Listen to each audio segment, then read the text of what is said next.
እንጸልይ። አባታችን ሆይ በሰማያት የምትኖር መንግሥትህ ትምጣ፣ ፈቃድህ በሰማይ እንደሆነች ሁሉ እንዲሁም በምድር ላይ ትሁን። የዕለት እንጀራችንን ዛሬ ስጠን፣ በደላችን ሁሉ ይቅር በለን እኛም የበደሉንን ይቅር እንደምንል ሁሉ። አቤቱ ወደ ፈተና አታግባን፣ ከክፉ ሁሉ አድነን እንጂ መንግሥት፣ ኃይል፣ ክብር፣ ምስጋና ለዘላለሙ ያንተ ነውና አሜን። ጌታ ኢየሱስ በማልችለው እርዳኝ። ሰላማችሁ ይብዛ።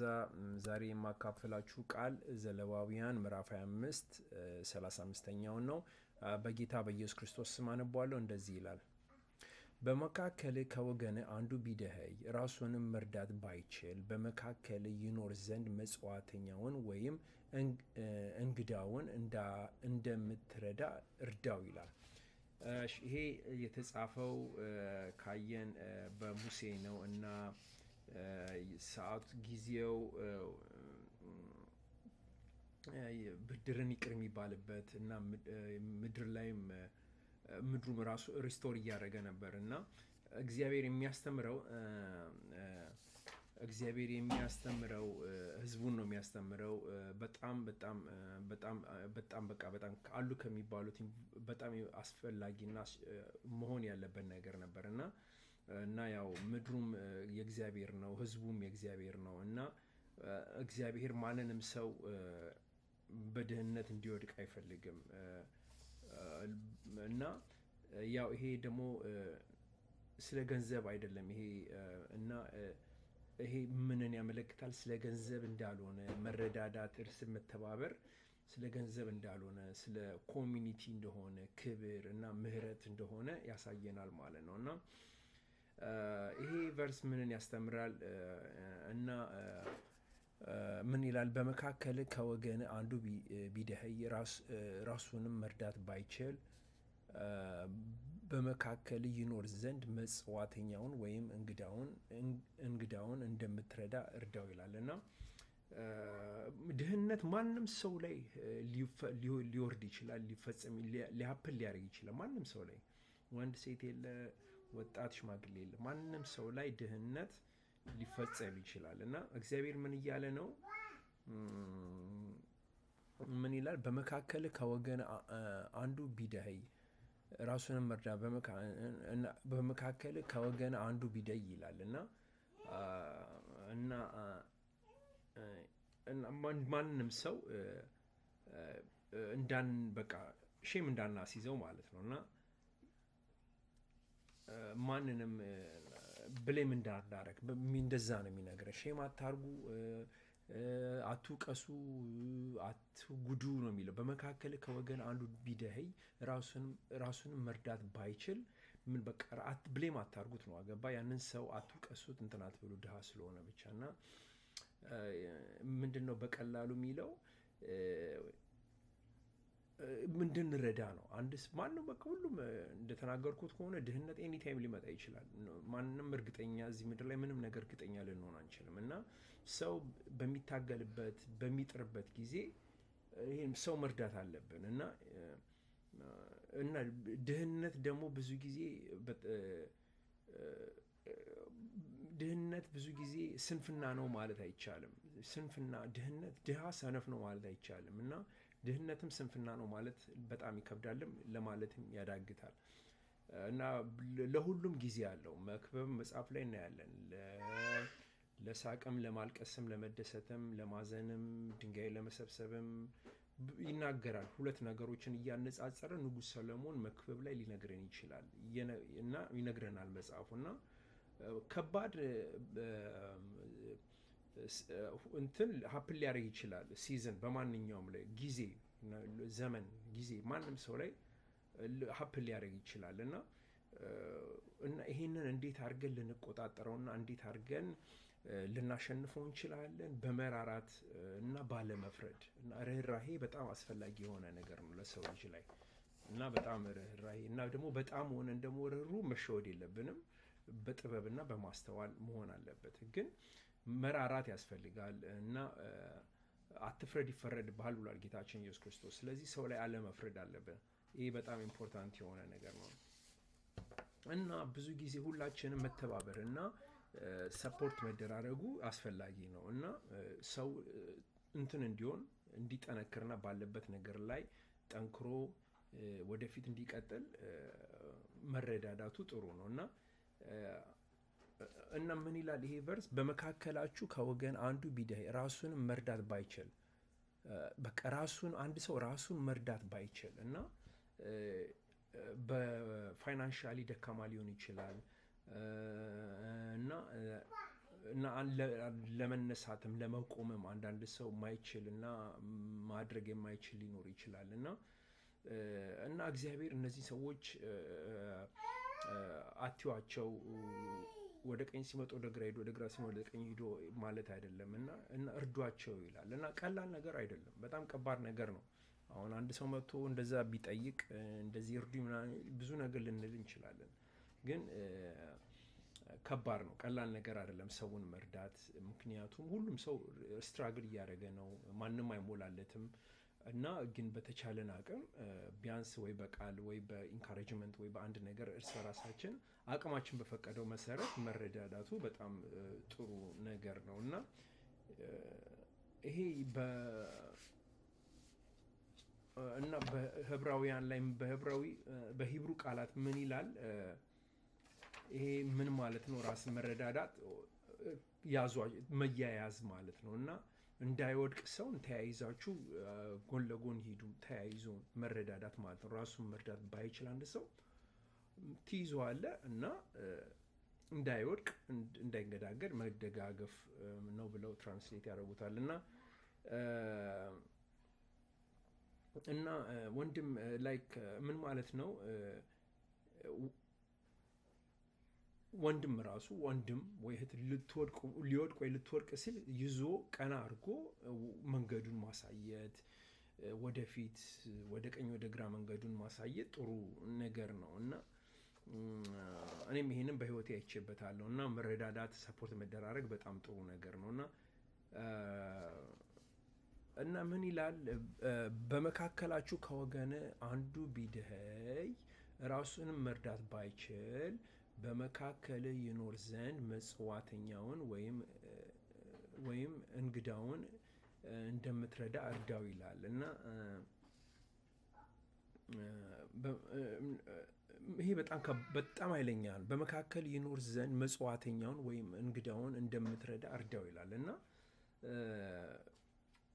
መጽዋተኛውን ወይም እንግዳውን እና በጣም ኃይለኛ ነው። ይሄ በጣም ከባድ የሆነ ነገር ነው እና መጽሐፍ ቅዱስ ላይ ብዙ ጊዜ አብርሃምንም ራሱ አይተናል። ሰው እግዚአብሔርን እንዴት አድርጎ እንደ እንግዳ ሆኖ መጥቶበት ሁሉ እንዴት እንዳርጎ ትሪት እንዳደረገና እንዴት እንደረዳው አይተናል እና በእግዚአብሔር ትሁት እንድንሆን ደግ እንድንሆን ይረዳናል።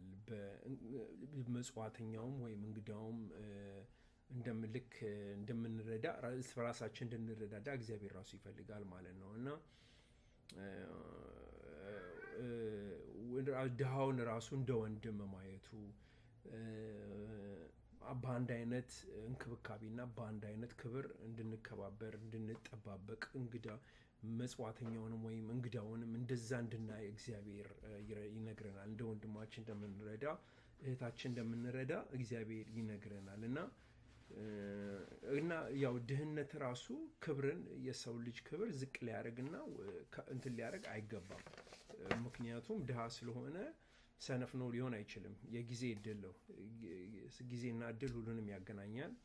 የጊዜ እድል ነው። ግን ክብርን ዝቅ ማድረግ የለብንም። ለዛ ሰው ያለንን ክብር የሰፖርት እያደረግን መቀጠል አለብን እና መጠንቀቅ ያስፈልጋል። አሁን በጣም ብዙ ወስላታ፣ ሌባ፣ አታላይ አለ እና ይህን ነገር በመጠቀም እንትን ሊል ይችላል እና የተከበረ ድሃን ግን ክብሩን ሳይነካ ድሃን ሰፖርት ማድረጉ ጥሩ ነው። አንዳንድ ደግሞ ያው ሀብታምም ሆኖ ባለጌ ያለ፣ ድሃም ሆኖ ባለጌ ያለ። ግን ይህንን ደግሞ የመለየት እውቀት፣ ጥበብ፣ ማስተዋል፣ መረዳት አስፈላጊ ነው። ስለዚህ በጣም አዋቂና አስተዋይ መሆንና መራራት ጥሩ ነው ማለት ነው እና ምን ይላል? በመካከል ከወገን አንዱ ቢደኸይ ራሱንም መርዳት ባይችል በመካከል ይኖር ዘንድ መጽዋተኛውን ወይም እንግዳውን እንደምትረዳ እርዳው ይላል እና ይሄ በጣም ጥሩ ነው እና እግዚአብሔር መለያየትን አይፈልግም። ቤትለስ በቃ ሆምለስ እንድንሆን አይፈልግም እና በቃ እንድንጨነቅ እንድንጠበብ አይፈልግም። እግዚአብሔር ሁሉም ዳውም እንዲኖር የሚፈልገው በኮሚኒቲ ውስጥ እንድንኖር እና እርስ በራሳችን እንድንከባበር እግዚአብሔር ይፈልጋል ማለት ነው እና በዛሬው ዕለት አሁን ይሄ ምን አይነት የመንፈሳዊ ትርጉም አለው? ይሄ ለእስራኤልቶችን ቢጻፍ የእግዚአብሔርን ልብና አይምሮ ነው የሚያሳየን እና የሚነግረን ምንድን ነው? ደግ እንድንሆን የሰዎችን ድሃም ቢሆኑ ድሃ ማለት ሰነፍ ማለት አይደለም። ለሁሉም ጊዜ ያለው እና ክብራቸውን እየጠበቅን ሰፖርት መደራረጉ በጣም ጥሩ ነው እና ደካማውን መርዳት። ጌታችን ኢየሱስ ክርስቶስ ራሱ ምን ብሏል?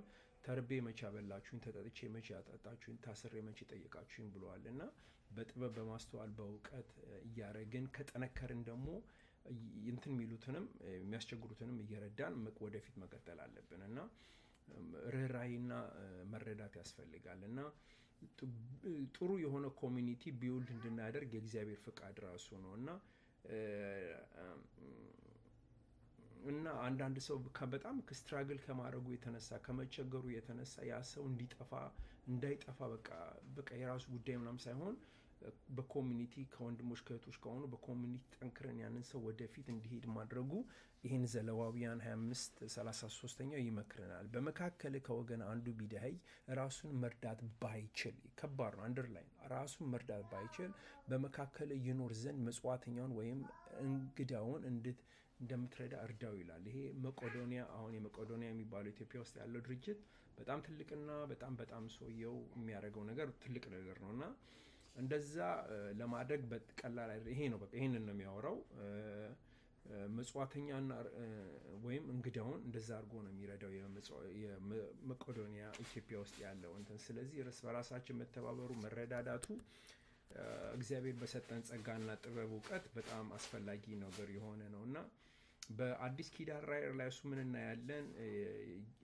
ጌታችን ኢየሱስ ክርስቶስ የሐዋርያት ሥራ ምዕራፍ 2-4 ላይ ራሱ ያላቸውን እየሸጡ እየሄዱ ለድሃው ይሰጡ ነበር እና ማንም ሰው በቃ እንዳይራብ እንዳይጠማ እንዳይታሰር ይረዱ ነበር እና ብዙ ነገር ልንማር እንችላለን ከዚህ ላይ እና ከሌሎች ጋር መካፈል እግዚአብሔር ለድሃው በጣም ያገባዋል። ድህነት ማለት ስንፍና አይደለም። ድህነት ማለት ለሁሉም ሲዝን አለው እና በሲዝን ውስጥ አንዳንድ ሰው ማለፍ ያቃተዋል። አሁን የሩታን እና የናኦሚን እና የሩታን ታሪክ ሁሉ እናውቃለን እና እንዴት አድርጋ ሩታም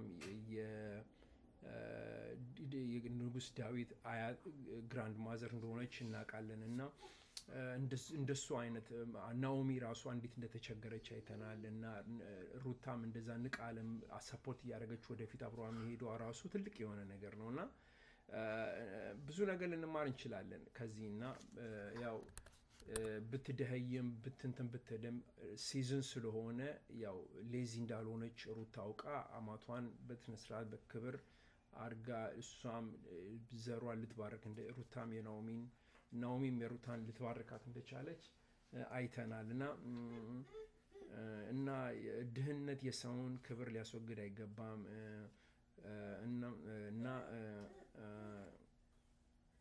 የእግዚአብሔር ልብም እንድንገነባ ነው እንጂ እንድንወድቅ አይደለም የሚፈልገው። ስለዚህ ድህነት ማለት ድክመት ወይም ስንፍና ማለት አይደለም። ድህነት ማለት የሲዝን እና የዘመን የጊዜ ውጤት ነው እና ይሄ ደግሞ የሰውየውን ወይ ሴትዮዋን ክብር ዝቅ ማድረግ ሳይሆን በመካከላችሁ ከወገን አንዱ ቢደኸይ ራሱንም መርዳት ባይችል በመካከል ይኖር ዘንድ መጽዋተኛው ወይም እንግዳውን እንደምትረዳ እርዳው ይላል። እሺ እንጸልይ። አባታችን ሆይ በሰማያት የምትኖር መንግሥትህ ትምጣ፣ ፈቃድህ በሰማይ እንደሆነች ሁሉ እንዲሁም በምድር ላይ ትሁን። የዕለት እንጀራችንን ዛሬ ስጠን፣ በደላችን ሁሉ ይቅር በለን እኛም የበደሉንን ይቅር እንደምንል ሁሉ አቤቱ ወደ ፈተናም አታግባን ከክፉ ሁሉ አድነን እንጂ መንግስት፣ ኃይል፣ ክብር፣ ምስጋና ለዘላለሙ ያንተ ነውና አሜን። እግዚአብሔር ከእናንተ ጋር ይሁን።